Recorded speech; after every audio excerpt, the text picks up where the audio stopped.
Halo semuanya, balik lagi bersama saya di Analisa Teknikal Saham Harian. Sebenarnya saya udah agak telat ya, tapi izinkan saya untuk mengucapkan selamat menunaikan ibadah puasa ya. Semoga kalian terus diberikan kesehatan, terutama lagi di masa pandemi ini. Terus sehat ya kalian semua. Oke, jadi untuk IHSG hari ini ya, IHSG kita em, gimana ya, cukup galau ya kalau menurut saya ya, soalnya dia sempat naik turun lagi.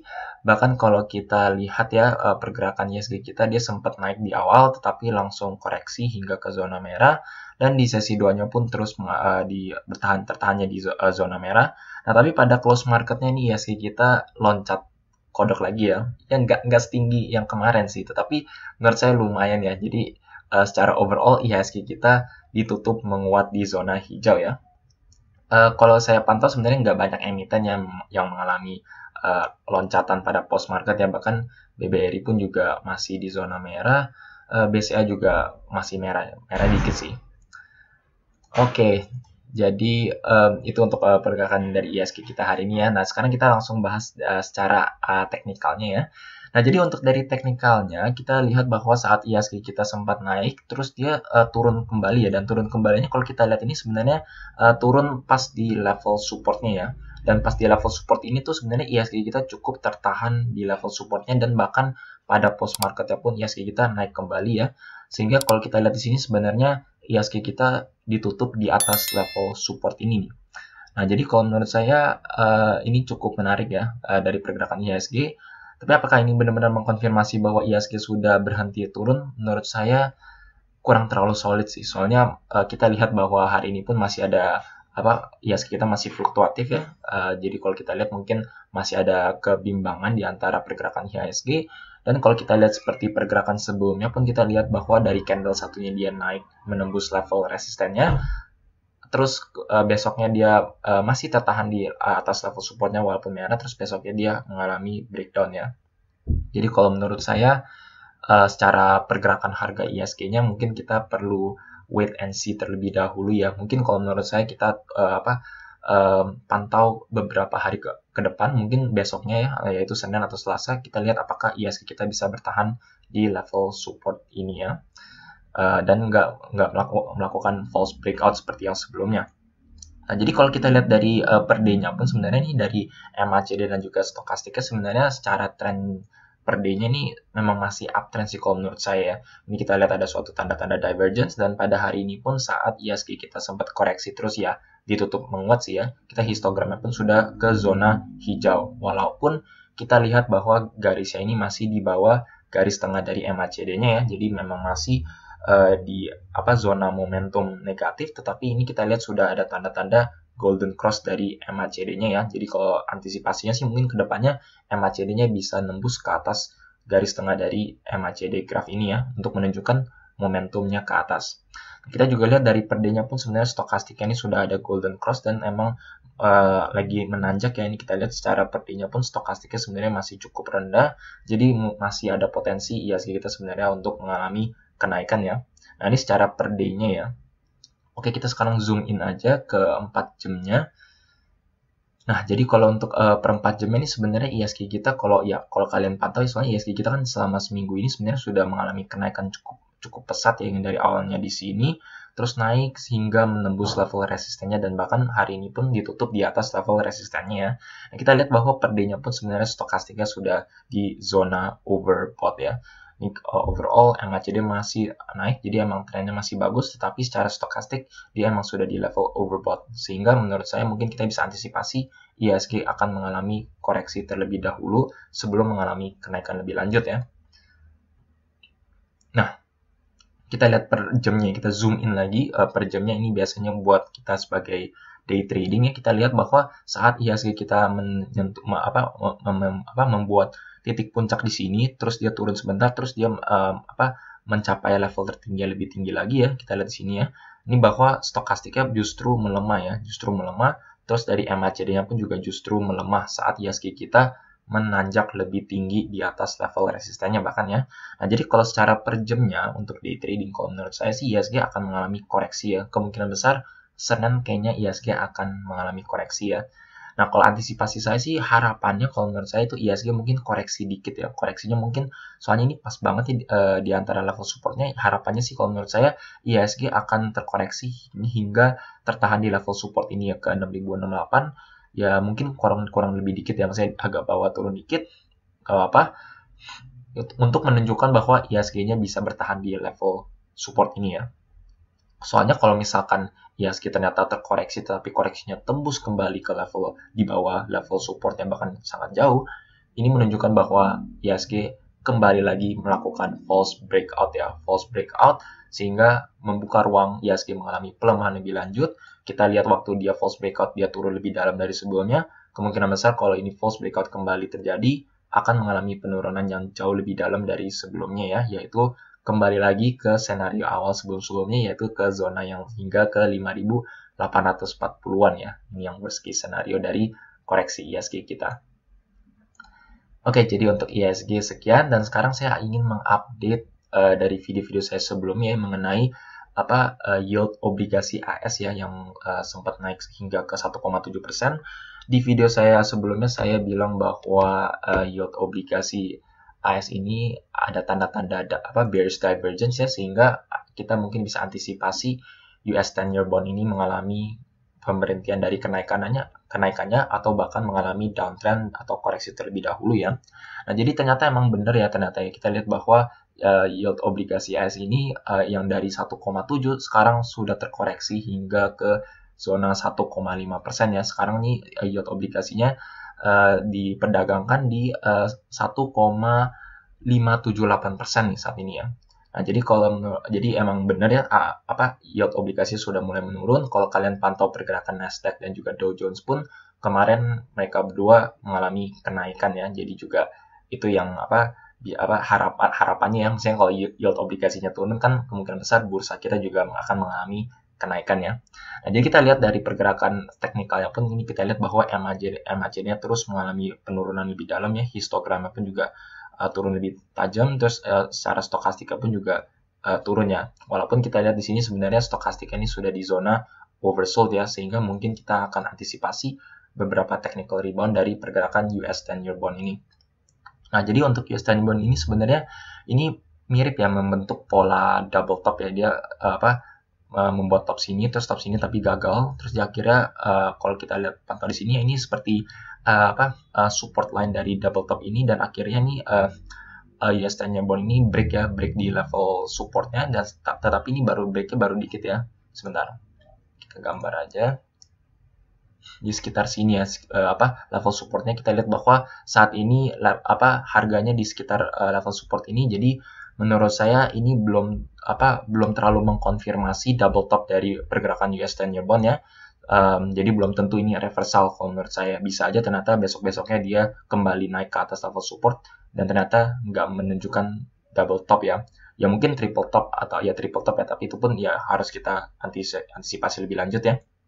Nah, kita lihat secara pergerakan harganya pun per day-nya ini sebenarnya sudah tembus MA20-nya dan saat ini masih di atas MA50. Sehingga kalau menurut saya secara jangka panjang ini sebenarnya US 10-year bond ini masih tergolong uptrend ya.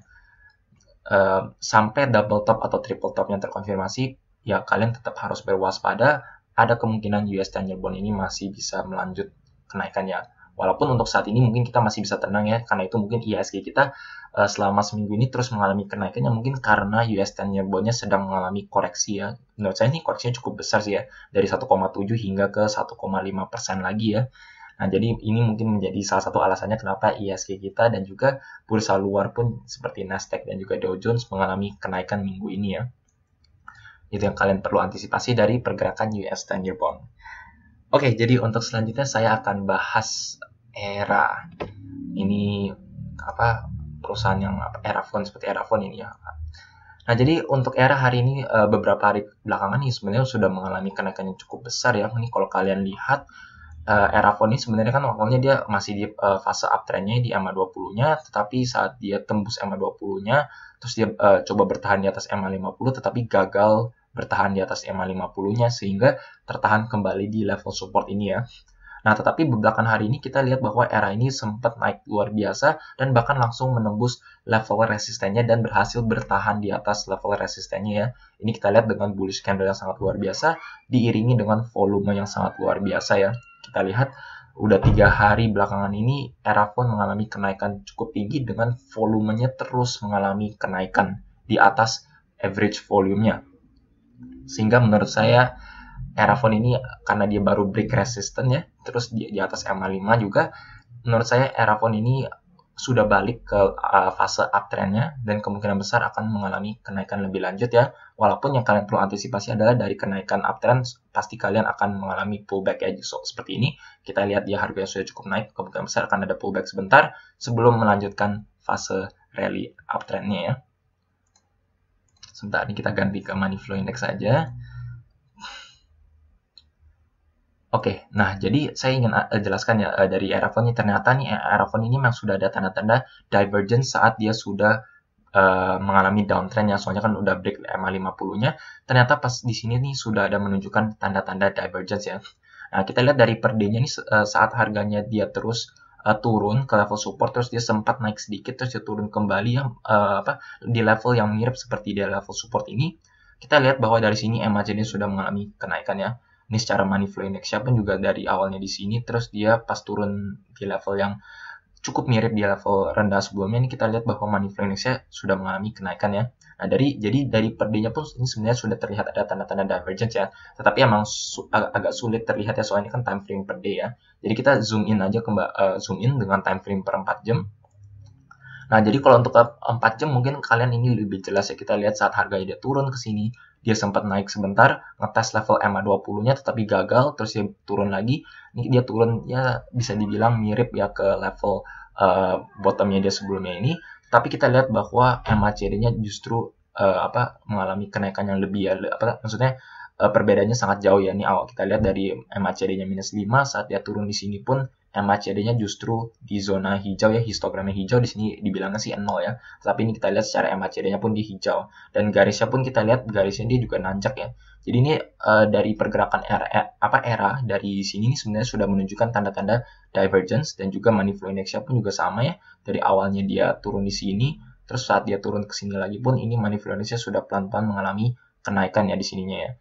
Jadi secara MACD dan money flow index sudah ada tanda-tanda kenaikan, dan saat ERA ini berhasil menembus MA20-nya dan pas candle keduanya dia berhasil bertahan. Ini kalau kalian lihat di sini sebenarnya ada shadow ya. Di shadow seperti ada pullback untuk menarik dia ke bawah MA20 lagi, tetapi ternyata gagal sehingga dia terus tertahan di atas MA20. Ini sebenarnya sudah ada tanda-tanda ERA akan mengalami uptrendnya ya. Dia udah dia bisa berhasil break MA20-nya, sehingga ternyata dia break, terus dia pas nembus level resisten pasti ada pullback ya. Dia soalnya habis break resisten biasanya dia mengetes ulang level resisten atau supportnya ini, pas dia ngetes terus akhirnya dia berhasil naik lebih lanjut lagi ya. Nah, kita lihat secara pergerakan harganya pun ini terus tertahan di atas MA5. Sebentar ini time frame per day-nya pun juga sama nih, terus tertahan di atas MA5 ya. Jadi kalau suatu saham yang di atas MA5 nih menunjukkan sangat sangat bullish ya, sangat uptrend sekali ya pergerakan dari harganya ya. Oke, nah tetapi seperti yang saya bilang ini kita ketahui ERA ini sudah naiknya cukup tinggi. Kita kalau lihat secara per jamnya ya, ini berarti buat trading kalian ya, day trading. Ini kita lihat saat ERA dia naik ke sini terus dia naik lebih tinggi nih, secara money flow index-nya justru melemah ya. Dia naik lebih tinggi tapi money flow index-nya dia melemah. Terus histogramnya pun juga sudah menunjukkan tanda-tanda pelemahan dari awalnya dia 7, terus di sini sudah level 6 ya, padahal harganya mengalami kenaikan lebih lanjut ya. Nah, jadi kalau untuk jangka pendeknya, jadi untuk day trading menurut saya ERA akan mengalami koreksi dulu ya, pullback terlebih dahulu, walaupun secara tren jangka panjangnya nih kalau kita lihat masih cukup baik ya. Ini bahkan kalau kita lihat di sini ya, garis MACD-nya dari awalnya dia di bawah garis tengah ini bahkan udah di atas garis tengah MACD-nya ya, sehingga itu menunjukkan tanda positif momentum dari pergerakan ERA. Oke, jadi untuk ERA sekian, dan untuk yang terakhir saya akan bahas EMTK ya. Ini kalau nggak salah ini telekomunikasi juga, jadi kalau nggak salah ini mirip seperti TBIG ya, seperti di video saya sebelumnya ya. Oke, jadi untuk TBIG ini cukup menarik. Soalnya kalau kita lihat dari time frame per day-nya pun ini juga harganya terus tertahan di atas EMA 20 ya. Jadi overall emang trennya dia masih uptrend ya. Tetapi yang kalian perlu waspada itu adalah dari pergerakan EMTK hari ini ya, dan juga sebenarnya dari kemarin nih.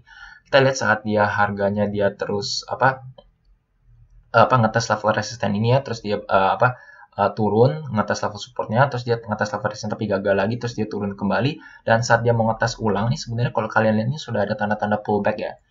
Ini saat dia sebenarnya ada shadow-nya di atas ya, berarti mungkin MTech ini berusaha untuk tembus di atas level resistennya, tetapi dia tertarik kembali bahkan langsung di penutupannya di level resistennya. Dan saat hari ini pun MTech coba lagi ya, shadow-nya kalau kita lihat sini dia sempat naik dulu, terus tertahan lagi ke bawah sehingga penutupannya terus di level resisten ini ya. Jadi sudah 2 hari 2 candle di mana MTech ini terus tertahan di level resisten ini ya. Ini kalau kalian lihat pergerakan seperti ini ya, mungkin yang kita takutin itu adalah membentuk pola triple top dari pergerakan MTech yang awalnya dia uptrend ya. Ini yang kita harus pantau ya. Soalnya ini kita lihat nih ada top yang pertama, top yang kedua, dan ini bisa menjadi top yang ketiga ya. Jadi kalau menurut saya dari secara price action-nya pun pergerakan dari MTech ini ya kalian menurut saya pantau dulu ya. Kalau kalian mau entry atau gimana, kita lihat apakah MTech ini bisa berhasil bertahan di atas level resisten ini ya. Kalau misalkan dia turun, ternyata terus pas dia turun dia break garis ini, mungkin bisa mengkonfirmasi benar-benar triple top-nya sehingga MTech fase uptrend-nya nih sudah mulai berhenti ya. Nah, jadi mungkin saya akan jelaskan ya kayak divergence MACD ini apakah ini selalu efektif ya? Ini saya kasih contoh ya bahwa divergence dan juga analisa teknikal ini nggak 100% benar ya. Namanya juga trading dan teknikal nggak ada yang 100% benar. Kalau 100% benar ya semua orang pasti udah kaya ya, soalnya udah pasti benar ya. Nah, kita lihat saat MTech dia terus mengalami kenaikan nih sebenarnya dari MACD-nya sudah menunjukkan divergence ya. Kita lihat ini. Harganya dia terus naik, tetap harganya dia naik sini, terus MACD-nya dia justru melemah ya. Tapi apa dari pergerakan harganya? Dia justru nembus resistennya dan dia bahkan naik lebih tinggi lagi ya. Pas dia naik lebih tinggi lagi, ini kita lihat sebenarnya dia juga sudah lebih lemah lagi ya. Tetapi overall gimana? Dia justru masih bisa naik lebih tinggi lagi ya. Jadi ini adalah salah satu kelemahan ya dari MACD ya. Dia predik terlalu banyak reversal, tetapi kapan reversalnya terjadi sebenarnya itu tidak pasti. Nah, itu alasan juga kita kenapa menggunakan money flow index ya, walaupun juga sama ya, dia nggak terlalu menunjukkan tanda-tanda reversal ya. Contohnya seperti ini, saat harganya terus naik, ini money flow indexnya secara tren kita lihat terus mengalami pelemahan, tetapi harganya pun terus bisa menanjak lebih tinggi ya. Oke, itu mungkin saya ingin jelaskan ya. Maksudnya itu tambahan aja mengenai MACD dan juga money flow index dan juga secara general analisa teknikal yang nggak 100% benar. Nah, jadi kita ini secara pergerakan harga ini ya. Nah, sekarang kita cek dari analisa teknikalnya. Ini sebenarnya analisa teknikalnya cukup menarik di mana secara histogramnya ini kita saat dia di level yang di resisten ini, histogramnya kan 1 ya. Saat dia tembus kembali ke atas ya, ini sebenarnya histogramnya pun menunjukkan 3 ya. Jadi secara histogram sebenarnya sudah ada tanda-tanda kenaikan yang lebih tinggi saat harganya di level yang sama ya. Ini juga sebenarnya sudah ada tanda-tanda golden cross kembali. Money flow Indonesia kalau kita lihat dari dari sininya pun juga overall dia naik ya, walaupun harganya dia tertahan di level resisten ini kembali ya. Di sini saat dia harganya tertahan di sini, money flow index-nya ini di sekitar 50, saat dia tertahan di sini money flow index-nya justru 69 ya. Jadi secara per day-nya sebenarnya ini sudah ada tanda-tanda harusnya MTech ini bisa tertahan di level resistennya, level support ininya, dan mengalami kenaikan ya secara teknikal ya. Oke, ini sekarang kita lihat dari per 4 jamnya ya. Nah, ini dari 4 jamnya kan kita lihat ya, kalau waktu dia di sini menunjukkan double top ini, kita sebenarnya lihat bahwa MACD-nya ini sudah mengalami pelemahan ya. Garis yang melemah juga. Tetapi saat di sini ternyata dia tembus ke atas ya. Nah, saat tembus ke atasnya kita lihat ya, kan dia di level tinggian di sini ya, di level 2500 di sini ya. Kita lihat secara histogram ini di level 6 ya. Saat dia tembus ke atas, terus dia penutupan dia di level yang masih sama seperti sebelumnya. Ini secara histogram bahkan lebih tinggi ya, 16 ya. Jadi kalau kalian lihat di sini ya, garisnya pun ini sebenarnya sudah nekuknya ke atas ini. Histogramnya pun juga terus hijau ya. Jadi ini sebenarnya dari teknikal kayaknya sih lebih cenderung kayaknya MTech ini mungkin bisa tertahan di level resistennya ya. Walaupun menurut saya ya kalian jangan terlalu gambling ya, soalnya ini kan dari teknikalnya dan secara price action-nya pun juga masih di level support, jadi belum mengkonfirmasi ya. Jadi kita baiknya wait and see dulu, tunggu sampai dia mengkonfirmasi dia bisa tertahan atau jebol level resistennya ya. Oh, maksudnya di sini ya level supportnya ya, jatuhnya ini level supportnya ya. Oke, jadi untuk pergerakan teknikal ini dan selanjutnya saya mungkin bahas pergerakan broker dan juga beberapa fundamental mengenai MTech ya. Soalnya ada beberapa hal yang mungkin saya ingin bahas ya. Sebentar, ini itu dari broker ini saya bahas sekilas untuk secara fundamentalnya ya. Nah, jadi sebentar. Nah, jadi untuk MTech ini kita lihat ya, ini market cap-nya 156T, tetapi asetnya ini hanya 17T dan secara equity dia 10T ya. Jadi bayangkan ekuitas 10T tetapi market cap-nya jadi dihargain oleh market 156T. Ini sangat jelas sangat mahal ya, sangat mahal, walaupun kalau kita lihat nih secara fundamental sebenarnya ya lumayan oke ya. Ini ROE 19%, debt equity-nya juga nggak terlalu tinggi, overall ini cukup baik. Nah, tapi yang saya cukup tertarik ya, maksudnya juga merasa ini agak aneh ya. Kita lihat ya, market cap 156T, equity-nya 10T. Tetapi maksudnya kalau kita lihat di situ kan harusnya mahal ya, tetapi kalau kita lihat di sini book value-nya hanya 1,35 kali. Terus price earning-nya hanya 6,99 kali. Nah, terus saya pikir, kok bisa market cap 156T, ekuitasnya hanya 10T, tapi secara book value dia hanya 1,35. Nggak terlalu mahal ya kalau kita pikirkan ya. 1,35 kali ya, masih kalau kita bandingkan contohnya seperti Bank Net Syariah, kalau nggak salah bisa dia nyampe 60 kali book value atau bahkan lebih. Artro pun nyampe 89 kalau di Stockbit-nya kalau nggak salah sampai 100-an. Tapi kalau di sini cuma 1,35 kali, padahal kalau secara value nih 156T dibandingkan dengan 10T ekuitas dari EMTK ini. Nah, terus saya langsung cek nih dari Stockbit, apakah dari Stockbit juga sama. Nah, ternyata dari Stockbit ini beda. Di Stockbit-nya dia bilang current price to book value-nya ini 14 kali. Nah, menurut saya ini lebih wajar ya, soalnya bayangkan market cap 156 kali, aset hanya berapa ya, 17T tadi ya, tetapi masa book value-nya 1, doang. Nah, menurut saya ini lebih masuk akal, 14,6 dan juga secara price earning-nya 75 kali ya. Jadi overall emang cukup mahal untuk saham MTech ini secara fundamental ya. Nah, jadi apa yang kita bisa dapat dari sini? Menurut saya RTI ini mungkin bisa kadang-kadang salah ya, nggak tahu ya. Mungkin kita bisa bahas ya di bagian comment section, apakah kalian mempunyai pengalaman seperti ini ya. Jadi yang kita bisa dapat dari sini adalah, kalau kalian analisa fundamentalnya, mungkin baiknya kalian bandingkan ya dengan Stockbit dan juga RTI ya, apakah dia sama atau enggak.